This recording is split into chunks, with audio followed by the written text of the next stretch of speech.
falando de alegria, falando de felicidade, casou muito bem com o tema da nossa aula de hoje, que é sobre o hedonismo. Rafael, se você puder colocar, por favor, e abaixar um pouco o volume do meu retorno, porque está um pouco alto.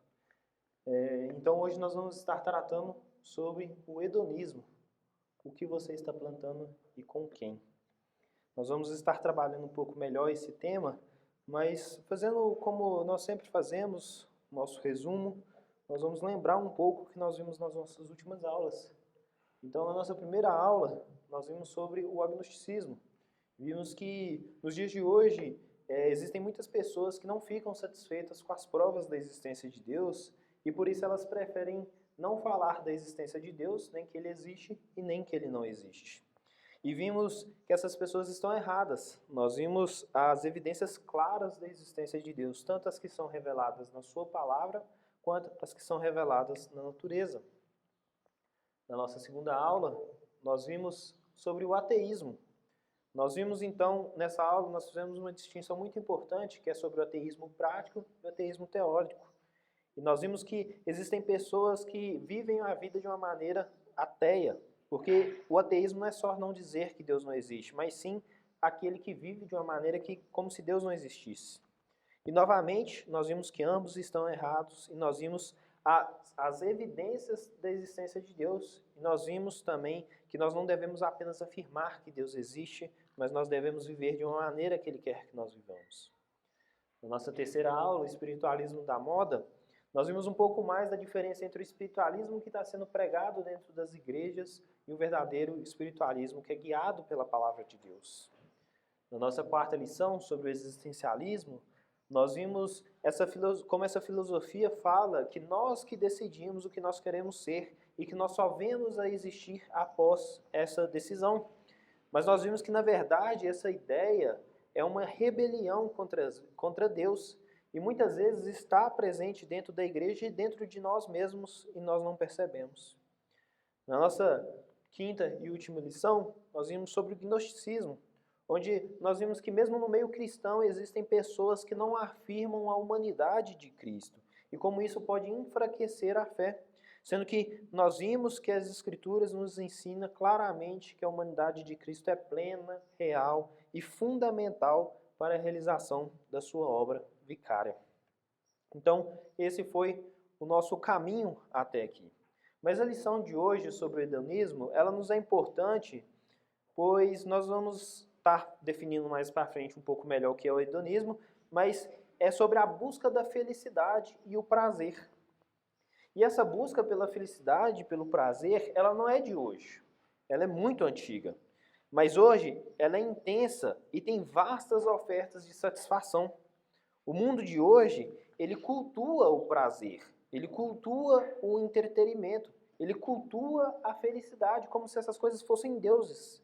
Então, esse panteão de deuses criado pelo mundo, ele existe fora da igreja.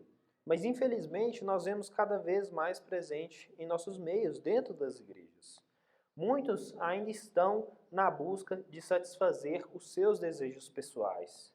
Muitos estão em busca de satisfazer seus desejos sem pensar nas consequências. O mundo e os cristãos estão em busca de prazer, muitos cristãos.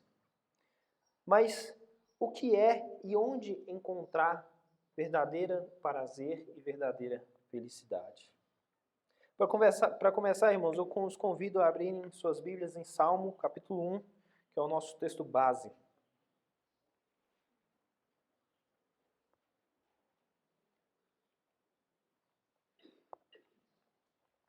Salmo, capítulo 1.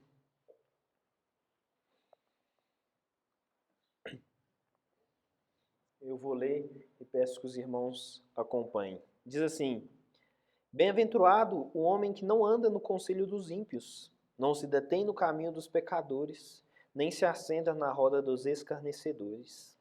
Antes, o seu prazer está na lei do Senhor, e na sua lei medita dia e de noite. Ele é como árvore plantada junto à corrente de águas, que no devido tempo dá o seu fruto, e cuja folhagem não murcha, e tudo quanto ele faz será bem-sucedido. Os ímpios não são assim, São, porém, como a palha que o vento dispersa. Por isso, os perversos não prevalecerão no juízo, nem os pecadores na congregação dos justos. Pois o Senhor conhece o caminho dos justos, mas o caminho dos ímpios perecerá. Vamos orar, irmãos. Senhor Deus e Pai, graças te damos, Senhor, por esse momento, Pai. Graças te damos porque estamos reunidos como corpo de Cristo para aprender do Senhor, Pai, da palavra do Senhor. Sê conosco, Pai, nos dê entendimento. Abra os nossos corações para a Tua mensagem, Pai. Em nome de Jesus. Amém. Irmãos, então, para nós começarmos a nossa lição, eu trouxe uma pergunta. Eu quero que vocês pensem e guardem para o final essa resposta, para vocês refletirem mais sobre ela. Então, a primeira pergunta que eu começo é: o que te faz feliz? O que te proporciona prazer? O que te deixa alegre? Essa pergunta eu quero que os irmãos guardem e pensem nas suas respostas até o final da nossa lição. Mas eu trouxe algumas outras perguntas para a gente caminhar na nossa introdução. E a primeira pergunta é: quando você sente dor de dente, que dor que você sente? Você sente a dor de dente em si? Você sente a sua irritação? Ou você se sente irritado pelo fato de você não ter ido no dentista antes? Uma segunda pergunta é: quando você aprecia uma paisagem, que tipo de prazer que você sente? Você sente o prazer de você ter visão? Você sente prazer na sua apreciação? Ou você sente prazer no poder de apreciar alguma coisa? O prazer, de modo geral, ele possui intencionalidade ou imparcialidade? Essas perguntas, irmãos, podem parecer desnecessárias para quem quer apenas desfrutar de algo. Eu quero apenas olhar a paisagem, eu não penso sobre essas coisas. Mas são questões sobre a qual se debruçam os que querem discutir a natureza e as formas do hedonismo. O hedonismo, irmãos, na ética, essa foto eu vou falar um pouco mais dela um pouco mais para frente, mas o hedonismo na ética é um termo geral para todas as teorias de conduta nas quais o critério é o prazer.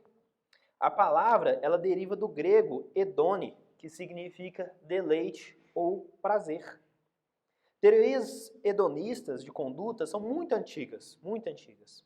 Os prazeres a que se referem podem ser de diversas fontes: o corpo, a fama, a reputação, a amizade, a simpatia, o conhecimento, a arte e várias outras formas pelo qual as pessoas podem desfrutar o prazer. Em muitos casos, o prazer físico era considerado o menos importante por ser passageiro. O hedonismo nos nossos dias de hoje, o mais conhecido, é da escola dos Sirineus, ou a escola sirineica, que é do século 4 e 3 a.C., que começou essa escola, esse tipo de pensamento mais voltado nesse sentido. E ela foi fundada por Arístipo, que é o homem que está aí na moeda, aí, que está na imagem que vocês verem. Arístipo. E essa escola, ela era mais centrada na importância do prazer do corpo. Para eles, as necessidades do corpo seriam responsáveis pelo desenvolvimento de uma vida plena e feliz, muito focada no prazer momentâneo. Além das perguntas do início dessa introdução, estudiosos, eles também pensam em outras perguntas. Eles querem saber que tipo de entidade que é o prazer ou a dor. O prazer é um estado em que você está, é um estado das coisas, é a própria coisa, é um evento, é uma propriedade. Ou o prazer é uma entidade suprema, ou existe algo em cima do prazer. E muitas vezes a gente acha, né, que a gente só gostava de deitar na rede, tomar um sorvete, comer uma manga, né, que está na época de manga, ou sentir alívio por uma ajuda de alguém. Mas, irmãos, a busca pelo prazer, ela é algo inato, inerente do ser humano. E por isso, esse assunto é de muita importância. Pois, se a busca pelo prazer ela é inerente ao ser humano, nós precisamos saber onde e como encontrá-la. E aí, nós começamos, então, com o nosso primeiro ponto, que prazer é uma coisa antiga. Teve um homem muito antigo, que é o homem da foto, que ele tem uma frase que talvez você já ouviu, ou é a primeira vez, mas você conhece. A frase é: o homem é a medida de todas as coisas. Essa frase é de um filósofo, que é o da foto, chamado Protágoras, obrigado. Protágoras, ele foi um filósofo do século IV a.C. Ele sustentava que o conhecimento são sensações momentâneas, sendo inútil calcular prazeres futuros. Assim, ele defendia que a verdadeira arte da vida é reunir o máximo de prazer possível a cada momento.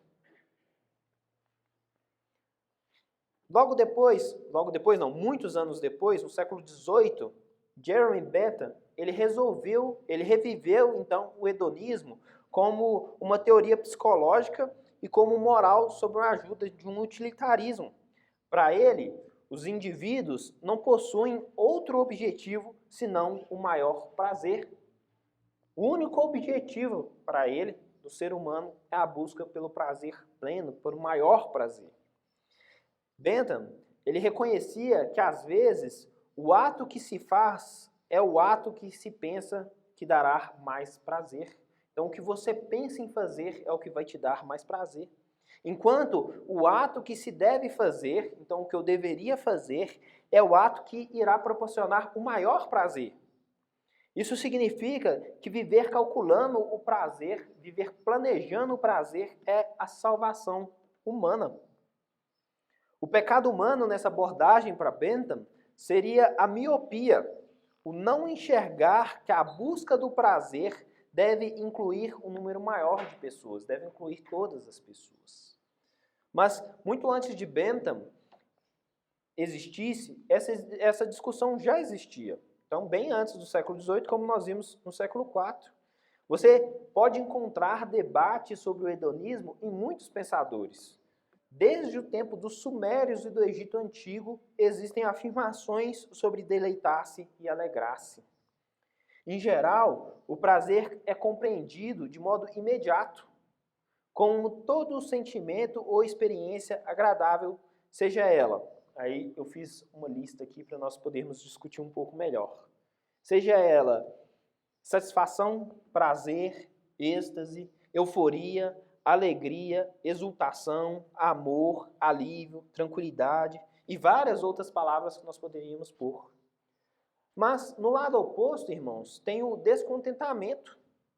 E ele é entendido como toda experiência ou sentimento desagradável. E aí, novamente, eu trouxe uma pequena lista. Como sentimentos como dor, agitação, agonia, angústia, ansiedade, tédio, desgosto, desânimo, depressão, desespero, desconforto, insatisfação, medo, inimizade, tédio, tristeza, culpa, ódio, horror, mágoa, irritação, ressentimento, terror e muitos outros. Mas por que eu fiz essas duas listas? Porque a lista desagradável ela parece maior. Nós podemos ver, é visível, a primeira lista tem 2 linhas, enquanto a segunda tem 5. Essa é a sensação de todas as pessoas, de que a felicidade, o prazer, ele dura pouco. Lembrando de um outro escritor, o C.S. Lewis, ele diz que se pensamos em felicidade para sempre, é porque ela deve existir. Nós não conseguimos pensar no que nós não conhecemos. Ela deve ter existido para a raça humana, mas agora, nos tempos de hoje, ela se encontra apenas em pequenas porções, que servem apenas para indicar o caminho de um prazer duradouro, o qual é apenas vislumbrado nessa terra de sombras. E esse é o foco do nosso próximo ponto, irmãos, que a felicidade, ela é possível. A Bíblia toca nesse assunto do prazer. Por isso, nosso texto básico é só um primeiro. O termo bem-aventurado, ele significa feliz, realizado, satisfeito. Se você procurar essa expressão, você já acha um tesouro nessa própria expressão. Bem-aventurado é o homem que faz alguma coisa. Feliz é o homem realizado é o homem, satisfeito é o homem. Ao ler o Salmo, a primeira coisa que nós devemos perceber é que a bem-aventurança é possível, que a felicidade, ela é possível. O que você pensa sobre essa afirmação? O que você acha dessa afirmação? A sua resposta, você não precisa me falar, pode pensar, ela vai ajudar a compor um diagnóstico sobre você. Ela testa onde você está. A sua concordância ou não com essa afirmação diz algo ao seu respeito. Por isso, uma pergunta importante que tem que ser respondida é onde está? Onde está essa felicidade? Pode-se dizer que todos começamos a nossa vida pensando que a felicidade é natural. Mesmo aquelas pessoas que cresceram nos lares mais difíceis, que todo mundo tem que ser feliz. Esse é um pensamento comum na infância. Ao nós depararmos com pessoas que nós vemos que são infelizes, geralmente nós pensamos que essa pessoa deve ter feito errado de alguma coisa. Deve ter acontecido alguma coisa de errado para ela não ser feliz. E a infância possui essa firme crença de que tem o direito de ser feliz. À medida que você cresce, aumenta o repertório de frases assustadoras, como as coisas estão difíceis, precisamos apertar o cinto, precisamos fazer cortes, é melhor você economizar esse dinheiro em vez de gastá-lo desse jeito. E por último, a vida é dura. Essa é uma frase muito comum no repertório brasileiro. A vida é dura. Então você sai de uma infância em que você acredita que você tem que ser feliz e com o passar dos tempos, essas frases começam a fazer parte do seu repertório natural. Mas ainda assim, existem pessoas que pensam, se eu for bom, se eu for esperto e se eu for muito trabalhador, a felicidade virá. E depois de um tempo, percebe que a felicidade não é tão fácil como nós pensamos. Depois de mais um pouquinho de tempo, começamos a perceber que a maioria das pessoas bem-sucedidas parecem ser muito cínicas. Você mesmo passa a descrer que a felicidade seja possível em condições normais. Você começa a refletir, eu não posso mais ser feliz, eu não consigo ser feliz, porque para eu ser feliz eu preciso disso, ou daquilo outro. Pensando nos escritos, na literatura, a literatura consagrada no mundo inteiro é a literatura trágica. Mesmo com muitos afeitos e novelas e pequenos romances, qual delas chama mais a sua atenção? Aquela que no final todo mundo volta, e no final todo mundo fica feliz, no final todo mundo consegue a pessoa com quem quer se casar, no final a pessoa que todo mundo pensa que morreu está de volta à vida, ou você prefere aquela que é mais que parece com a vida? Ou a vida parece um final mais desconcertante, com todo mundo morrendo na última cena? Talvez você prefira a história Água com Açúcar, essa primeira que eu citei. Mas quando nós nos deparamos com uma história mais complexa, você sabe que está na presença de um espelho muito mais profundo de como as coisas são, de como a realidade é. Nós, irmãos, somos todos os miseráveis. Ouça as pessoas que enxergam mais profundamente da vida, as mais experientes, as mais inteligentes, ou então as que conseguiram coisas que todos pensam que farão felizes. Então as pessoas que estão no topo, as que têm dinheiro e fama, que são coisas que as pessoas acham que isso faz feliz. Percebam as coisas que essas pessoas dizem depois do deslumbramento. Todos começaram pensando que a felicidade fosse natural, mas viram que debaixo do sol ela é inatingível. Porém, há um outro jeito de olhar a vida. Nós podemos olhar de outra maneira, entendendo o que a Bíblia diz no Salmo 1. Ao ler esse salmo, entende-se que a felicidade não é nem natural e nem inatingível. Ela é possível. Se nós estamos vivendo em um mundo quebrado, a felicidade não pode ser natural. Se alguém consegue penetrar esse mundo quebrado e trazer a felicidade, então ela é possível aqui. É possível estar nesse mundo quebrado e ser uma pessoa consistentemente feliz.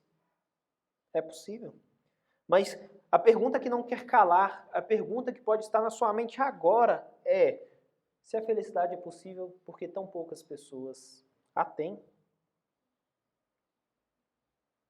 Por que tão poucas pessoas a têm a felicidade? Nosso salmo, ele responde que é porque as pessoas procuram a felicidade erroneamente.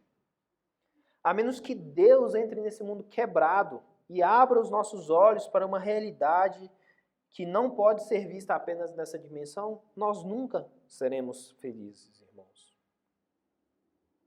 A felicidade, a verdadeira felicidade, a que é oferecida por Deus, ela não é superficial. Observemos o verso 3 do nosso texto, irmãos. Olha o que ele diz. Ele, aqui falando do homem, o bem-aventurado, ele é como árvore plantada junto à corrente de águas, que no devido tempo dá o seu fruto, e cuja folhagem não murcha, e tudo quanto ele faz será bem sucedido. Essa árvore, irmãos, ela está sujeita àquilo que todos estão, seja primavera, verão, o outono ou inverno. Nem sempre ela vai ser frutífera. Nem sempre ela vai estar florescendo.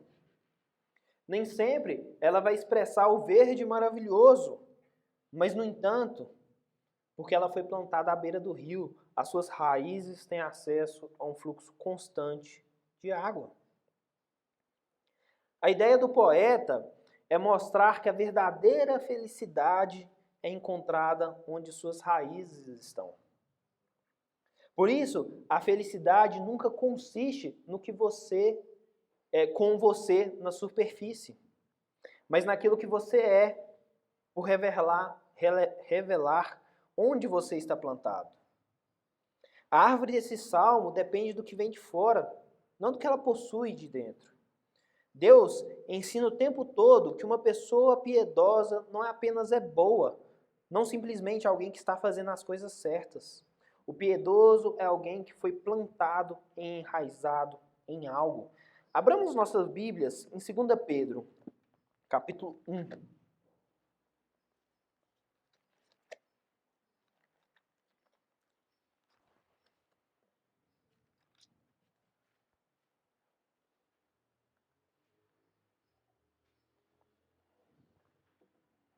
Segunda Pedro, capítulo 1, o verso 4.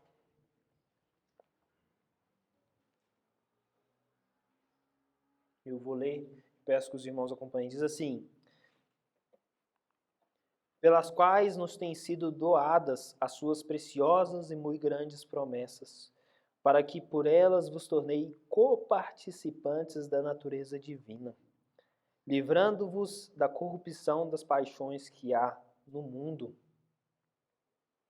Irmãos, o discípulo de Jesus é alguém que sabe a resposta para a pergunta: onde estás? Onde está a felicidade? O discípulo de Cristo conhece a resposta. Ele está em Cristo, porque é nova criatura. Assim, o discípulo de Jesus foi feito participante da natureza divina, como nós vemos Pedro falando aqui. Algo foi plantado em nós, para nós sabermos que estamos plantados nele, em Deus. Algo foi plantado de fora para dentro de nós. Algo se tornou parte de nós. Nós estamos enraizados em Deus. Vejamos o que Paulo fala sobre isso. Abramos em Atos capítulo 17.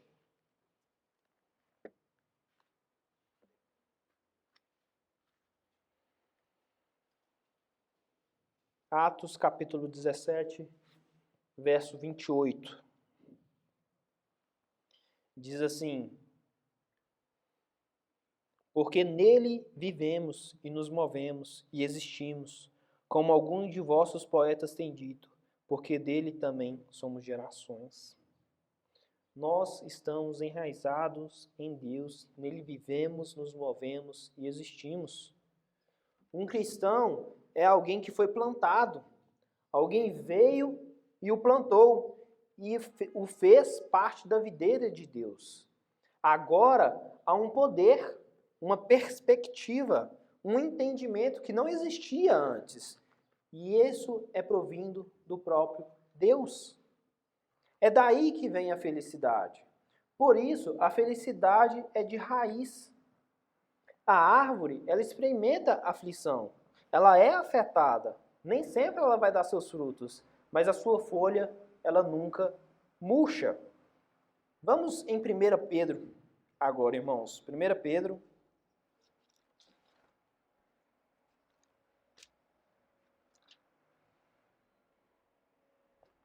capítulo 1, verso 6.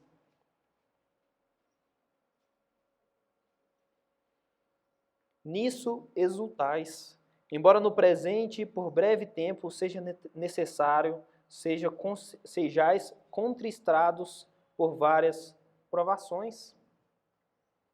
Há alegria em Deus, irmãos, embora haja provações.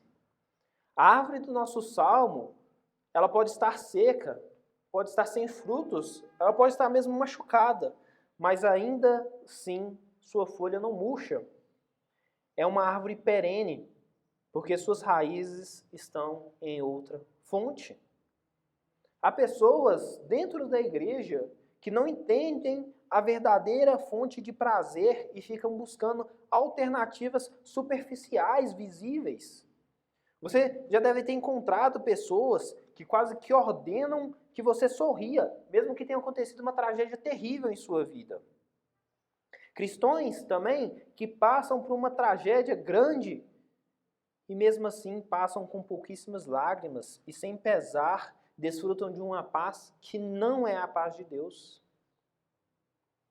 A árvore, quando está passando pela seca, ela tem que colocar as suas raízes ainda mais fundo, buscar mais.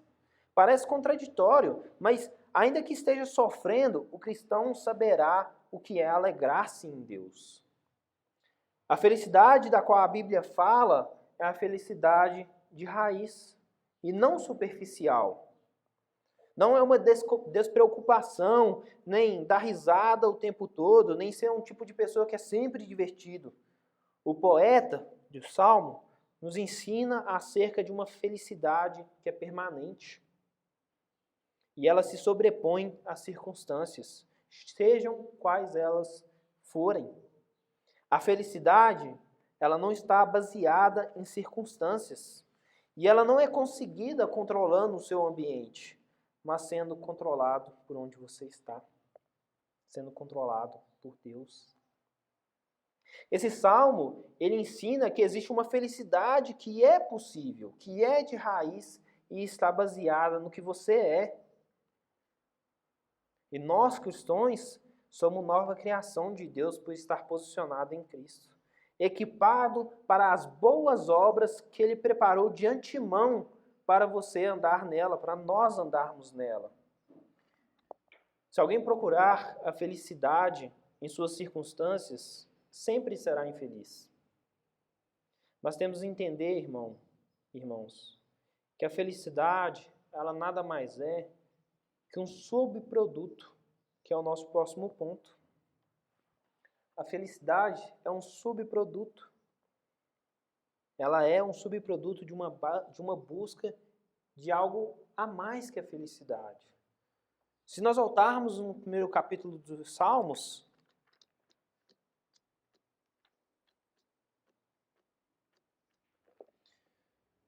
o salmista, ele escreve: bem-aventurado o homem que não anda no conselho dos ímpios. Ele não escreve bem-aventurado aquele que busca a bem-aventurança.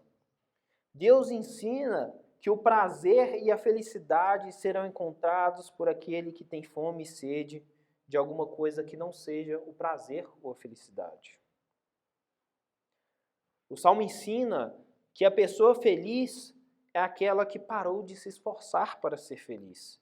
Aquela que meditou nas Escrituras de Deus e deu rumo às suas inquietações, porque muitas vezes nós temos perguntas como: para que estou realmente vivendo? A quem eu estou servindo? Feliz é a pessoa que meditou na palavra do Senhor e achou as respostas para essas perguntas. Jesus ensinou a seus discípulos que devem buscar primeiro o reino de Deus e a sua justiça. Quem fizer isso achará a felicidade e desfrutará de um prazer sem fim. Porém, se nós invertermos isso, nunca terá nada e fará coro com os poetas da tristeza.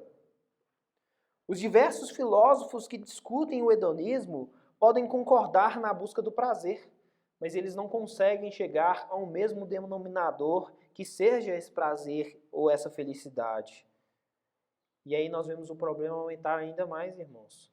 Porque nós sempre achamos que podemos ser felizes de outro jeito. Não, eu não estou feliz agora. Não, mas se eu mudar isso, eu vou ser feliz assim. Aí você muda, você continua triste e você continua nessa constante mudança, procurando uma felicidade que não está em Cristo. Acreditamos, como exemplo, irmãos, acreditamos que dizer a verdade é correto. Mas se eu for perder meu emprego por causa disso,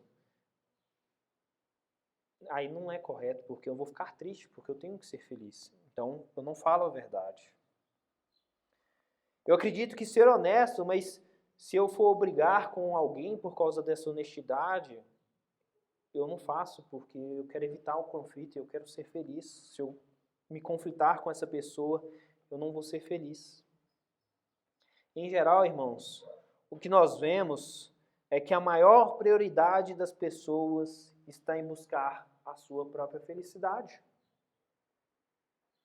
Tudo mais, qualquer outra coisa que seja além da sua felicidade, ela vem em segundo e terceiro lugar. E desse modo, o salmista adverte: a pessoa nunca encontrará felicidade. Irmãos, Deus está comprometido com a felicidade do gênero humano. Ele nos criou à sua imagem e semelhança. É por isso que vamos a Ele, porque Ele nos criou e, portanto, Ele é nosso dono. E a única maneira de chegar a Deus corretamente, o verdadeiro Deus, é ir sem condições. Porque nós sabemos que devemos tudo a Ele. Esse é o ponto do salmista no Salmo 1.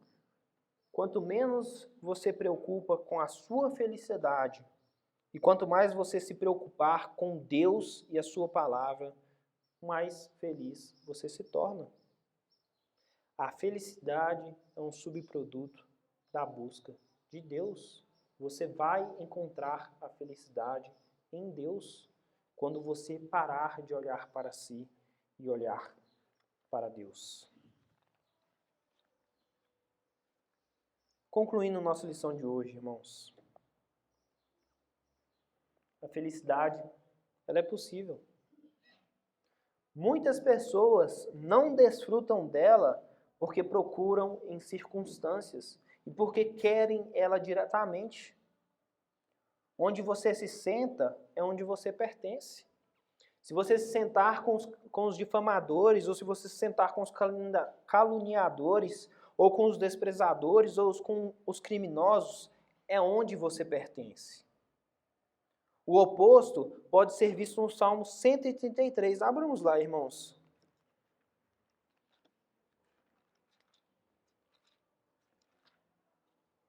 Salmo de número 133.